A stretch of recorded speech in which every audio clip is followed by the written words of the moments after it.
이제 베드로의 설교가 계속됩니다. 이제 오늘 설교에서는 그 회개, 돌이키는 걸 강조합니다. 19절 보세요. 그러므로 너희가 회개하고 돌이켜 너희 죄 없이 함을 받으라. 이같이 하면 새롭게 되는 날이 주 앞으로부터 이를 것이요. 회개하고 돌이키면 새롭게 되는 날이 온다는 거죠. 근데 회개를 한번 잘 생각해 보세요. 회개한 사람은 그러니까 죄를 지은 사람이죠. 가해자죠. 서로 가해자와 피해자가 서로 쌍방이 합의를 하려면 물론 가해자의 이제 그 사과도 있어야 되지만 피해자의 용서가 중요한 거 아닙니까? 그러니까 이걸 하나님과 우리 사이를 놓고 보면 내가 돌이켜 회개하는 건 하나님이 받아주시기 때문이잖아요. 하나님의 용서가 없다면 내가 돌이키고 회개하는 것이 의미가 없는 거 아닙니까? 우리 탕자 비유 잘 알잖아요. 탕자가 집 나가서 거짓골이 되어서 집으로 돌아왔어요. 근데 그 탕자를 아버지가 따뜻하게 맞아줬단 말이에요. 그 비유에서 중요한 핵심은 탕자가 돌이켰다는 게 아니에요. 아버지가 그 탕자를 받아줬다는 거예요. 이게 핵심이에요. 이게 핵심. 그 아버지는 집 나간 아들이 돌아오기를 기다려요. 날마다 동구 밖까지 나가서 까치발로 서서 혹시나 그 아들이 돌아오나 기다립니다. 그러다 그 아들이 돌아왔다는 소식을 듣고 맨발로 뛰어나가서 목을 끌어안고 입을 맞춰요. 감사의 표시고 사랑의 표시죠. 그리고 그 아들에게 금가락지를 끼워줘요. 아버지 재산을 미리 그 유산 받을 건 나눠달라고 해서 나간 아들입니다. 몇 번 말했죠. 이스라엘 사회에서 아버지가 아직도 살아있는데 그 받을 유산을 먼저 달라고 하는 것은 그 아버지 보고 빨리 죽어버리라고 하는 말과 똑같다고. 이게 이건 불효도 그런 불효가 없어요. 그런 아들입니다. 그런 아들에게 금가락지를 끼워줘요. 금가락지를 끼워준다고 하는 건 그 신분을 복권시킨다는 의미예요. 이미 유산을 상속받고 나간 아들이에요. 그런 불효도 없지만 다시 아들로 받아서 아들의 신분을 회복시켜준다는 의미거든요. 그 아버지의 사랑, 그게 핵심이에요.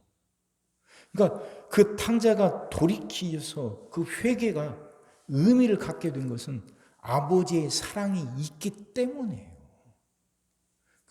그러니까 내 회개가 있어서가 아니라니까요. 하나님의 사랑이 있었어요. 하나님이 용서하려고 하는 의지가 있기 때문에 우리의 돌이킴, 우리의 회개가 의미가 있는 거죠. 이스라엘은 하나님께 계속해서 반역하잖아요. 그게 구약에만 있습니까? 신약은 마찬가지 아닙니까? 심지어는 하나님의 아들 예수까지 죽였단 말이에요. 하나님에 대한 반역이죠. 근데 그들을 그래도 하나님은 그런 이스라엘을 버리지 않으셔요. 다시 그들을 용서하시죠. 용서하고 쌓아 안으시죠. 그게 십자가고 부활입니다. 그게 십자가고 부활이에요. 그러니까 그 부활을 통해서 하나님은 우리를 용서하시고 우리를 받아주시겠다는 그 의지를 이미 분명하게 보여주신 거예요. 분명하게. 그러면 그 사랑이 있으니까 우리가 돌이킬 수 있는 거예요. 회개가 필요 없다는 말이 아닙니다. 회개는 해야 돼요. 회개는 해야 되는데 중심은 중요한 것은 우리의 회개가 우리가 회개했다는 게 아니라 우리를 받아주시고 용서해 주시는 하나님의 마음, 우리를 회복시켜 주시는 하나님의 의지, 이게 중요하다는 거예요. 그것이 있기 때문에 하나님의 용서의 의지가 있기 때문에 우리가 돌이킨 것이 의미를 갖게 되고 실이익, 진짜 실제로 이익을 갖게 되는 거예요. 그러니까 우리 삶이 비로소 회복이 되는 거예요. 자, 이 말은 자기 회개를 자랑할 게 없다는 거예요. 회개가 공로가 돼서는 안 돼요. 내가 이렇게 회개했더니 하나님이 이런 복을 주셨다. 회개가 자랑이 돼서는 안 된다니까요. 하나님의 회복의 의지, 우리를 용서하시려고는 하나님의 사랑, 이게 먼저 있어요. 이게 크고 이게 중요해요. 그러니 우리에겐 감사할 것밖에 없는 거죠. 그 하나님께 감사할 것밖에 없는 거예요. 죄라고 하는 건 하나님과 원수 맺는 거예요. 하나님이 지으신 세상, 그리고 하나님이 다스리시는 세상 속에서 하나님과 원수 맺으면서 복되게 살 수는 없잖아요. 그러지 않습니까? 하나님과 원수 맺으면서 하나님이 만드시고 하나님이 다스리신 세상 속에서 어떻게 복되게 살아갑니까? 하나님과 원수가 되니 하나님 은혜가 우리에게 임하지 못하죠. 그러니 우리 삶이 메말라갈 수밖에, 피폐해갈 수밖에. 피폐해져요, 죄라는 것이. 그래서 죄가 무서운 거예요. 하나님과 우리 사이를 가로막으니까 하나님의 은혜가 오지 못해요. 그러니 우리 삶이 말라가죠. 피폐해져요. 영혼부터 피폐해집니다. 영혼이 피폐해지니까 그 마음속에 언제나 불안이 자리 잡죠. 불안, 두려움, 불평.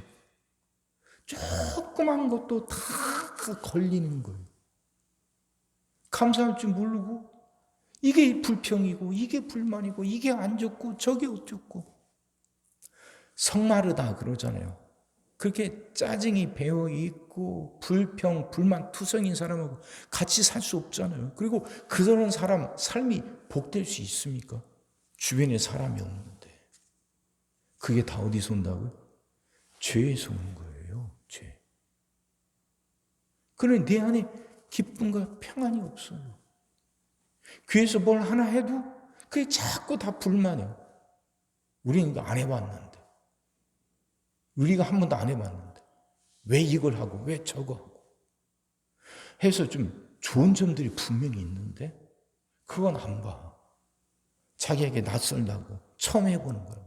이래서 싫고 저래서 싫고 이래서 불만이고 저래서 불만. 그 안에 무슨 기쁨이 있고 그 안에 무슨 평안이 있겠어요. 그게 죄에서 오는 거예요. 죄에서. 이걸 회복시킬 수 있는 길을 하나님이 열어주신 거예요. 예수님의 부활. 그 부활의 의미 중에 하나가 그거예요. 하나님이 우리와 관계를 회복시키시겠다는 거죠. 하나님이 먼저 우리에게 손을 내밀어 주신 거예요. 하나님. 그럼 우리의 회개라고 하는 거예요. 그게 하나님 먼저 내밀어 주신 손을 우리가 붙잡는 거죠. 그래서 하나님과 관계가 회복이 되는 거예요. 이제는 하나님의 은혜가 내게로 임할 수 있는 통로가 뚫렸어요. 다시 말하면 우리 인생의 코드를 하나님이라는 콘센트에 꽂을 수 있게 된 거예요. 하나님이 공급해 주시는 그 전기를 우리가 받을 수 있게 된 거예요. 그래서 내 삶의 기계가 제대로 작동할 수 있는 동력을 얻을 수 있게 된 거죠. 이게 하나님의 뜻이에요. 무슨 말씀인지 이해가 되시죠? 우리가 회개하게 된 것마저도 하나님의 은혜예요. 하나님이 먼저 우리를 용서하려고 하는 마음을 가지셨고 우리와 관계를 회복하시려고 먼저 손을 내밀어 주셨어요. 그게 십자가고 그게 부활이에요. 그러면 이제 우리는 돌이켜서 그 먼저 내밀어 주신 그 하나님 손을 붙잡으면 되는 거예요. 그걸 붙잡을 때 우리가 새롭게 되는 날이 오는 거죠. 새롭게 되는 날이. 이건 이래서 불만이고 저건 저래서 불만이고 그래서 온통 삶에 짜증이 가득하고 그래서 기쁨이 없고 평안이 없고 불안하고 두렵고 했던 삶이 이제 비로소 평안을 얻게 돼요. 그 불평이 사라져요. 이건 이래서 걸리고 저건 저래서 걸렸는데 이젠 그 눈에 자꾸 그런 그 허물들만 걸리던 눈에 이제 기쁘고 감사하고 좋은 것들이 자꾸 들어와요. 이제 그것들이 자꾸 보여요. 전에는 내 눈에 이게 불만이고 이게 잘못됐고 저게 잘못됐고 이것들만 보였는데 이제는 그 먼저 내미신 하나님의 손을 붙잡고 나면 이제 내 눈에도 이것도 좋고 저것도 좋고 이것도 감사하고 그것들만 보여요. 그것들이 자꾸 내 눈에 들어와.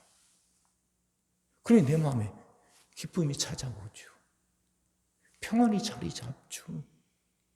그러니 그 삶이 회복될 수밖에. 이것이 하나님의 역사고 이것이 성령의 역사예요.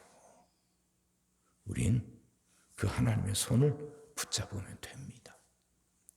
자기가 죄가 없다고 생각하는 사람은 그 하나님의 손을 붙잡지 못해요. 그래서 그 회복을 맛볼 수가 없어요. 죄 아닌 사람은 아무도 없어요. 내가 도덕적인 윤리적인 죄를 짓지 않았다 할지라도 하나님과의 관계 속에서 자신을 한번 살펴보세요. 다 죄지. 이것도 잘못했고 저것도 잘못했고 하나님 앞에서. 그럼 돌이키는 거예요. 돌이켜야 돼요. 자기를 먼저 봐야 돼요. 이게 있어야 하나님의 손이 보이고 그 손을 붙잡아서 삶이 회복이 되지. 그 기쁘고 풍성한 삶을 살아가게 되지. 그 은혜가 우리에게 임하기를 바랍니다. 자신을 보고 죄를 깨달아 그 주님의 손을 붙잡고 그 풍성한 삶, 복된 삶을 살아가는 여러분과 제가 되기를 주의 이름으로 축원합니다. 기도하겠습니다. 사랑의 주님, 말씀이 이해가 되게 하시고 깨달아지게 하시고 은혜가 되게 하여 주시옵소서. 하나님, 먼저 우리를 보게 하여 주옵소서. 자신의 속에 남아있던 죄, 아직도 뿌리박고 있던 죄를 보고 하나님 깨닫게 하시사 이제 우리에게 내밀어 주신 주님의 손을 붙들게 하여 주옵소서. 그 손을 붙들고 돌이켜 이젠 주님이 주신 은혜를 받아 누리며 살아가게 하여 주옵소서. 자신이 죄가 없다 생각하니까 하나님의 손이 보이지 않고 그 하나님의 손을 붙들지 못하니까 세상 모든 게 불만이고 모든 게 잘못됐고 모든 게 짜증입니다. 그래서 눈에 들어오는 것마다 잘못된 것만 불평거리만 눈에 들어옵니다. 그 삶 속엔 기쁨이 없습니다. 그런 삶 속엔 복이 없습니다. 자기만 힘든 게 아니라 주변까지 힘들게 하며 살아갑니다. 하나님 긍휼히 여기시고 불쌍히 여기사 이젠 깨닫게 하여 주옵소서. 자신의 죄를 깨닫게 하시사 내밀어 주신 주님의 손을 붙들게 하여 주옵소서. 그렇게 돌이켜 회개하게 하시사 이젠 주님의 주신 은혜로 복되게 살아가게 하여 주옵소서. 이젠 우리의 눈에 감사할 것, 기쁜 것, 좋은 것들이 계속 들어오게 하시고 계속 보이게 하여 주옵소서. 그래서 이것도 감사하고 저것도 감사하며 이것도 기뻐하고 저것도 기뻐하면서 그 복된 삶을 살아가게 하여 주옵소서. 주여, 이 은혜를 우리에게 내리워 주시옵소서. 오늘도 우리 모든 성도들 위해 기도합니다. 한 사람 한 가정 빠짐없이 일일이 찾아가셔서 오늘도 함께 하시고 은혜 내려 주옵소서. 가정들이 다 평안하게 하시고 식구들이 다 건강하게 하시며 생업이 형통하게 하여 주옵시고 모든 문제들이 해결받게 하여 주옵소서. 우리 자녀들을 축복하시고 앞길을 열어 주옵소서. 우리 자녀들이 하나님을 사랑하게 하시고 말씀을 지키게 하시며 하나님께 영광 돌리는 일꾼들로 살아가게 하여 주옵소서. 하나님 우리에게 새날을 주시는 분임을 믿습니다. 성도들은 질병을 이겨내고 물질의 어려움을 극복하고 수많은 문제들을 해결하며 살아가는 새날을 살게 하시고 그 교회는 예배가 살아나 빈자리가 가득 채워지며 언제나 생명의 역사가 일어나는 새날을 살아가게 하여 주옵소서. 오늘도 모든 성도들 눈동자처럼 지키시고 복된 길로 인도하여 주옵소서. 믿사옵고 예수님의 이름으로 기도하옵나이다. 아멘.